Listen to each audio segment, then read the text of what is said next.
Hello, good morning, India.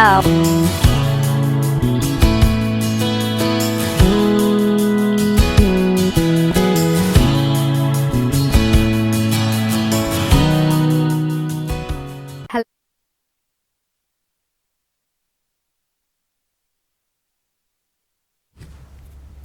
Very good morning, everyone. Once again, I welcome you all on Wi-Fi Study UPSC, where changing the way of learning is our motto.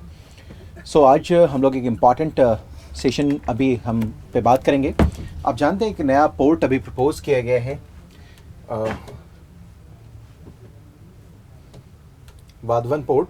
हम उसके बारे में चर्चा करेंगे. ठीक है, Vadhavan port के बारे में चर्चा करेंगे क्योंकि ये वेस्ट इंडिया में बनाया जा रहा है, महाराष्ट्र में बनाया जा रहा है वाधवन पोर्ट. ठीक है, हमारी जो चर्चा होगी आज इसके ऊपर होगी. Vadhavan port is a very important port. वो इस लिहाज से भी कि आप जानते हैं अब इसके लिए अभी इनफैक्ट पहले मैं ये बता दूं कि प्राइम मिनिस्टर मोदी जो है हमारे ने उन्होंने जो है यूनियन कैबिनेट जो है उसको हेड करते हुए इन प्रिंसिपल इसके लिए अप्रूवल दे दिया है. ये मेजर पोर्ट बनने जा रहा है धनुआ के नज़दीक, दहानू के नज़दीक महाराष्ट्र में. ठीक है, और ये इंडिया का थर्ड कहते हैं 13th मेजर पोर्ट होगा. इससे पहले इंडिया के पास 12 मेजर पोर्ट हैं. ठीक है ना, इन 12 मेजर पोर्ट के बारे में थोड़ी सी चर्चा हम लोग जरूर करेंगे. आप ये देख सकते हैं कि 12 जो मेजर पोर्ट्स हैं, ठीक है ना, वो सारा का सारा इसका जो स्प्रेड है ये भी आपको दिखाई यहाँ दे रहा होगा. ठीक है, सो हम लोग मेजर पोर्ट के बारे में बात करेंगे और ये 13वां ये जो बन जाएगा तो ये 13वां मेजर पोर्ट होगा. ठीक है, इसके साथ साथ इससे जो इंडिया में जो कंटेनर पोर्ट्स होंगे ना उनका जो रैंकिंग होगा वो भी इम्प्रूव होकर के ये 10th रैंक पे चला आएगा. ठीक है, so that is going to be very important port. तो इसके बारे में हम लोग थोड़ा चर्चा कर लेते हैं. ठीक है, सो आ जाइए, let's have a look on this क्योंकि it is a very important for your preliminary examination, right. So देखिए क्या है, just a second. The Union Cabinet chaired by the Prime Minister Sri Narendra Modi ji has given in principle approval for setting up the major port at Vadhavan near Dahanu in Maharashtra. ठीक है, और अब यहाँ कुछ चीज़ें हैं जो आपको समझनी भी है, जो एग्जामिनेशन के पॉइंट ऑफ व्यू से इंपॉर्टेंट भी है कि जो वाधवन पोर्ट बनने वाला है ये डेवलप किया जाएगा लैंड लॉर्ड मॉडल पे. अब हमें ये भी जानना होगा कि जो लैंड लॉर्ड मॉडल होता है ये होता क्या है, what exactly this land Lord model is. एक तो ये हम लोग चर्चा करेंगे व्हाट एग्जैक्टली इज दिस. दूसरा क्या है, क्या special purpose vehicle will be form with the Jawaharlal Nehru port trust JNPT के साथ एक एसपीवी बनाया जाएगा, यानी कि स्पेशल पर्पस व्हीकल. अब ये जानने की कोशिश करेंगे कि एसपीवी क्या है. हालांकि ये काफ़ी पुराना मॉडल है, 2005 से हमारे यहाँ है. पहली बार एसपीवी के बारे में जिक्र हुआ था 2005 के बजट में. उसके बाद एसपीवी का गठन किया जाना है डिफरेंट प्रोजेक्ट्स के लिए. सो क्या है स्पेशल पर्पस व्हीकल, इसकी चर्चा भी हम लोग करेंगे. ठीक है, सो इसके लिए एक एसपीवी बनाया जाएगा. ठीक है, फॉर्म विद जो किसके साथ बनाया, जेएनपीटी के साथ, जवाहरलाल नेहरू पोर्ट ट्रस्ट के साथ बनाया जाएगा as a lead partner with equity participation. ठीक है, equal to more than 50% to implement the project. अब ये जो लाइन है उसको समझने से पहले हम ये जान लें कि एसपीवी क्या है, what exactly this SPV is. ठीक है, सो ये देखते हैं ये क्या है. ये जो तस्वीर है आपको ये जेएनपीटी की है, जवाहरलाल नेहरू पोर्ट के है, ये पोर्ट ट्रस्ट का है, ये पोर्ट का है जो नवी मुंबई में है. अब ये देखते हैं पहले एसपीवी, अब ये जान लेते हैं कि एसपीवी होता क्या है. ठीक है, तो जो स्पेशल पर्पस व्हीकल होता है ना, ये एक तरीके का समझिए कि किसी प्रोजेक्ट को फंड करने के लिए एक फंडिंग व्हीकल है. ये this is a funding vehicle. ठीक है ना, इन द इंफ्रास्ट्रक्चर सेक्टर, यानी अवसंरचना के निर्माण में.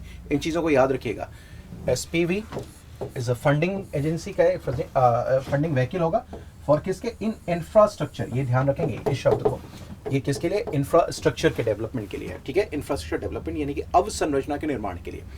जो प्रपोज एसपीवी है, हम जो बात करते हैं वाधवन पोर्ट के लिए, is expected to lend funds especially debt funds of longer maturity directly to eligible projects to supplement loans from banks and financial institutions. मेरी बात समझ पा रहे हैं. तो एसपीवी क्या करेगा, ये लेंड करेगा. ठीक है ना, ये क्या करेगा, ड्रॉ करेगा डिफरेंट जगहों सोर्सेज से पैसा, maturity directly to eligible projects to supplement loans from banks and financial institutions. ठीक है, सो एक तरीके का आप ये देख रहे होंगे, ये जो तस्वीर भी है ये आपको ये सजेस्ट करी होगी कि it is giving money, supporting money, giving money. ठीक है, मेरी बात समझ पा रहे हैं, it is giving money to whom, किसको दिया जा रहा है पैसा, तो इस प्रोजेक्ट के लिए दिया जा रहा है, इंफ्रास्ट्रक्चर के डेवलपमेंट के लिए दिया जा रहा है. So SPV is nothing but simply offering you the money for infrastructure development. अवसंरचना के निर्माण के लिए आपको ये पैसा दिया जा रहा है.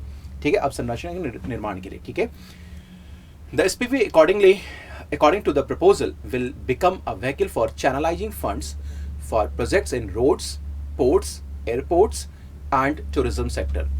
ठीक है ना। सो ये सारे के सारे किससे जुड़ा हुआ है, इंफ्रास्ट्रक्चर से जुड़ा हुआ है, ठीक है ना। और यहाँ पर हम लोग जो बात कर रहे हैं अभी वृंदावन पोर्ट के लिए, तो ये यहाँ के लिए भी एसपीवी का निर्माण किया जाएगा। सो अब ये जो एसपीवी होगा ना, will develop the port infrastructure including reclamation, construction of breakwaters besides establishing connectivity to the hinterland, ठीक है ना। यानी कि पूरा का पूरा पोर्ट के डेवलपमेंट के लिए, इसके रिक्लेमेशन के लिए, इसके जो ब्रेक वाटर को कंस्ट्रक्ट करने के लिए, और इसकी कनेक्टिविटी इसके हिंटरलैंड। हिंटरलैंड का मतलब क्या होता है, मैंने कई बार बता रखा है कि जैसे मान लेते हैं कि ये पोर्ट है, ठीक है ना, और यहाँ पे ये शिप है आपका, ठीक है, तो इसको हिंटरलैंड से जोड़ने के लिए जो सड़क वगैरह रोड्स वगैरह बनेगी ना, इन सबों के लिए भी SPV, this is your hinterland, ठीक है, एचएल, ठीक है, इसके लिए भी पैसा क्या करेगी, ये एसपीवी प्रोवाइड करवाएगी, ठीक है ना। और ये जो पैसा मिलेगा, जो बिजनेस एक्टिविटी होगी, ये PPP मॉडल पे होगा, प्राइवेट पब्लिक पार्टनरशिप मोड पे, बाय प्राइवेट डेवलपर्स, ठीक है। चलिए आ जाइए, तो मेरे ख्याल से एसपीवी आप समझ पा रहे हैं। अब ये बताया गया है कि इसको जो डेवलप करना है वो लैंडलॉर्ड मॉडल पे करना है। इस फिगर को भी हम लोग समझने की कोशिश करेंगे। इस लैंडलॉर्ड मॉडल के में देखिए होता क्या है कि जो लैंडलॉर्ड मॉडल है ना, बस सीधा इसका मतलब समझिए कि कोई भी जो गवर्न जो अथॉरिटी होगी, यहाँ पर गवर्न पोर्ट अथॉरिटी की बात करें, वो क्या करेगा, एक रेगुलेटरी पोर्ट के रूप में बॉडी के रूप में काम करेगा, यानी कि विनियामक संस्था के रूप में काम करेगा, विनियामक संस्था के रूप में, यानी कि रेगुलेटरी बॉडी के रूप में काम करेगा और लैंडलॉर्ड की तरीके से काम करेगा। और ये करेगा क्या कि ये क्या करेगा, उस पोर्ट को किराए पे दे देगा, ठीक है, मेरी बात समझ पा रहे हैं, फॉर ऑपरेशन, ठीक है, mainly for cargo handling in activities, ठीक है। अब ये देखिए क्या है, जो आपने जमींदार के बारे में सुना होगा, लैंडलॉर्ड के बारे में क्या होता है कि लैंडलॉर्ड की जमीन होती है, उसके ऊपर रैयत काम करता है, किसान काम करते हैं, ठीक है ना, और बदले में उसको क्या करते हैं, उसको रेवेन्यू को जाकर के पे करते हैं, ठीक है। रैयत क्या करता है, किसान क्या करता है, उसके खेत के ऊपर काम करेगा, ठीक है, खेती करने के बाद उसके बाद क्या करेगा, उसको एक तरीके से रेंट पे अपने पास रखेगा, और उसके बाद लास्ट में क्या करेगा, उसको जाकर कुछ रेंट पे कर देगा, या रेवेन्यू जो कुछ भी उसको रेंट उसको जाकर पे कर देगा। इन द सेम वे ये जो पोर्ट है वो डेवलप किया जाएगा, हो गया डेवलप। अब इसको जो रेगुलेटरी बॉडी होगी, ठीक है ना, इस पोर्ट के लिए जो लैंडलॉर्ड पोर्ट मॉडल पे जो काम करेगा, इसके लिए जो रेगुलेटरी बॉडी होगी ना, ठीक है ना, जो मेन होगा उसका, वो क्या कर जो गवर्न करेगा इस पोर्ट के, जो पब्लिकली गवर्न पोर्ट अथॉरिटी होंगी, वो रेगुलेटरी बॉडी के रूप में काम करेगी। और ये रेगुलेटरी बॉडी क्या करेगी, इसको प्राइवेट कंपनी को क्या देगी, किराए पे दे देगी, लीज पे दे देगी, ठीक है ना। किसके लिए, खास करके कार्गो हैंडलिंग एक्टिविटी के लिए। कार्गो समझ ही पा रहे होंगे। ये बदले में क्या करेगा इस पोर्ट मॉडल में, इस लैंडलॉर्ड मॉडल में, कि जो प्राइवेट कंपनीज होंगी, जो प्लेयर्स होंगे, जो इनको लेंगे अपने पास लीज पे रखेंगे, वो उनको बदले में रेवेन्यू पे क्या करेंगे। This is what is landlord model, simple. तो यहां आपको दिख रहा होगा कि ये जो घर का है, ये इसको हाथ समझिए आप, ये है मालिक। यहां आपको ये समझना है कि रेगुलेटरी बॉडी है, अथॉरिटी है, ठीक है ना, ये बात समझ पा रहे हैं। और इसने डेवलप करवाया ये, और ये क्या कर रहा है, ये है रेंटर, ठीक है, यानी कि यहां पर ये है कोई प्राइवेट कंपनी जिसको ये चाबी दे रहा है। इसका मतलब क्या है, इसको लीज आउट कर रहा है कि आप जाकर के यहां पर अपनी एक्टिविटी करें, in return what you will give me, you will give me the revenue, ठीक है ना, मेरी बात समझ पा रहे हैं, शेयर ऑफ रेवेन्यू होगी। So this is what landlord model. I hope कि ये अब आप कभी भूलेंगे नहीं कि लैंडलॉर्ड मॉडल क्या होता है इंफ्रास्ट्रक्चर का डेवलपमेंट में। ये केवल पोर्ट के लिए नहीं, कई दूसरी जगहों पर भी होता है। So landlord model you it is very clear to you. दूसरा, SPV का मतलब क्या है, स्पेशल पर्पस जो व्हीकल होता है, स्पेशल पर्पस व्हीकल। तो ये जो पर्पस व्हीकल है वो क्या है, फंडिंग का काम करेगा, ठीक है ना। किसी भी इंफ्रास्ट्रक्चर के डेवलपमेंट के लिए SPV का निर्माण किया जाता है, ठीक है, मेरी बात सभी लोग समझ पा रहे हैं। सो ये दोनों टर्म आपके लिए क्लियर है, लैंडलॉर्ड मॉडल क्या है और SPV क्या है, ये सारी चीजें इधर ही दी गई हैं, राइट। चलिए दूसरी बात, जो नेक्स्ट बात हम लोग समझने की कोशिश करते हैं। अब जो ये वाधवन पोर्ट है, इसके बारे में कुछ फैक्ट फाइल्स है, उसको भी हम लोग देखने की कोशिश करते हैं। देखिए क्या, अभी मैं आपसे बता भी रहा था कि जब वाधवन पोर्ट बन जाएगा ना, तो ये जो है इंडिया का 13 मेजर पोर्ट होगा, 13वां मेजर पोर्ट होगा। इसका मतलब ये हो गया कि अभी तक इंडिया में टिल डेट कितने हैं मेजर पोर्ट्स, माइनर पोर्ट्स की बात नहीं कर रहा मैं, मेजर पोर्ट्स कितने हैं आपके पास, तो दिस इज पोर्ट्स है कितने, दिस इज 12, ये कितनी है, 12 है, ठीक है, इनकी संख्या कुल कितनी है, 12, राइट। अब ये क्या है कि द पोजीशन ऑफ जो JN पोर्ट है, जवाहरलाल नेहरू जो पोर्ट है, वो इंडिया का अभी तक का biggest container port in India है, ठीक है ना, biggest container port in India. ये कौन है, जवाहरलाल नेहरू पोर्ट, ठीक है। और ये वर्ल्ड में 28th है विथ ट्रैफिक के सेंस में, वो 5.1 मिलियन TUs का मतलब 20 फुट इक्विवेलेंट यूनिट्स, ये यूनिट है कैरिंग कैपेसिटी के रूप में, ठीक है। सो 5.1 मिलियन TU TEUs हैं ये, ठीक है ना, इसका यूनिट है ये। So Jawaharlal Nehru port is the biggest container port in India, ठीक है ना, बिगेस्ट, ठीक है ना। इसकी कैपेसिटी कितनी है, 5.1 TEUs है। और वर्ल्ड में अगर इसका बात करें तो इसकी रैंकिंग कितनी है, 28th है, ठीक है, in the sense of traffic के सेंस में, ये याद रखिएगा, traffic even after the completion. अच्छा, यहाँ पर क्या है कि जवाहरलाल पोर्ट में आप देखेंगे वन ऑफ द बीजेस्ट पोर्ट है, ठीक है ना, ये बीजेस्ट पोर्ट है, वन ऑफ द बीजेस्ट पोर्ट्स है यहाँ का, इनफैक्ट कहें तो शायद सबसे बीजेस्ट पोर्ट है ये। तो यहाँ पर में कई टर्मिनल बनाए गए हैं। चौथा जो टर्मिनल है वो यहाँ बनाया जा रहा है, ठीक है ना, फॉर कार्गो हैंडलिंग के लिए, ठीक है ना, कार्गो हैंडलिंग के लिए फोर्थ यहाँ पर टर्मिनल बनाया जा रहा है, जो टर्मिनल बन के तैयार हो जाएगा वो 2023 तक। जब 2023 में इसका चौथा टर्मिनल जब बन जाएगा तो इसके पास एडिशनल जो कैरिंग कैपेसिटी हो जाएगी 10 मिलियन TEUs की हो जाएगी, यानी कि 10 मिलियन 20 फुट इक्विवेलेंट यूनिट्स की इसके पास एडिशनल कैपेसिटी आ जाएगी इसके पास। जब इसके पास ये आ जाएगा, जब फोर्थ टर्मिनल बन जाएगा, तो ये 28वां से ट्रैफिक के सेंस में वर्ल्ड में कितना जाएगा, 17th लार्जेस्ट कंटेनर पोर्ट हो जाएगा, ठीक है, 17th, ठीक है, ये हो जाएगा 28 से घट के कितना हो जाएगा, 2023 में 17वां हो जाएगा, ठीक है।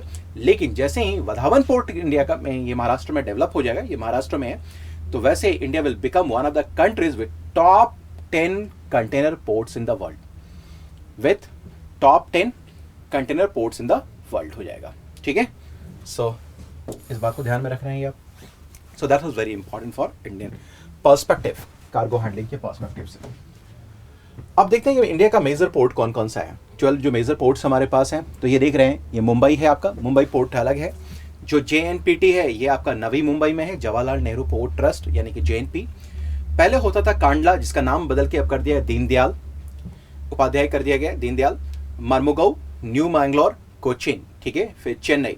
फिर उसके बाद हमारे पास होता था पहले एन्नौर पोर्ट होता था, जिसका नाम अब बदल के क्या कर दिया, कामराजार कर दिया गया है, ठीक है।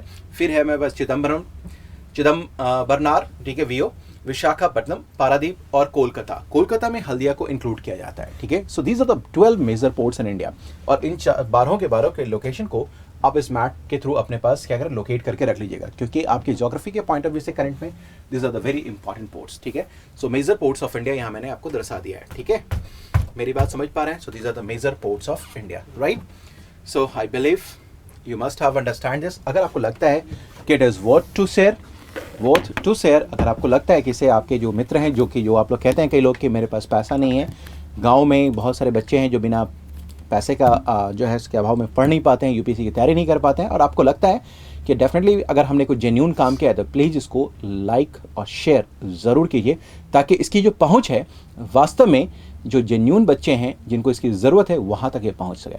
ये मेरी गुजारिश है आपसे, और मैं समझता हूँ ये आपकी समझदारी भी होगी, ठीक है ना। सो किसी को भी शिक्षा के अधिकार से वंचित ना रखें, ठीक है, वो अलग मुद्दा होता है, इसलिए आज मैं इसके लिए कोई प्रमोशन भी नहीं करूंगा अपने लिए, लेकिन मैं उम्मीद करता हूँ that is very important topic, तो इसको प्लीज़ शेयर ज़रूर कीजिए। Thank you very much. So have a nice day. मिलते हैं फिर शाम के 4 बजे। Till then bye bye, take care, have a nice day.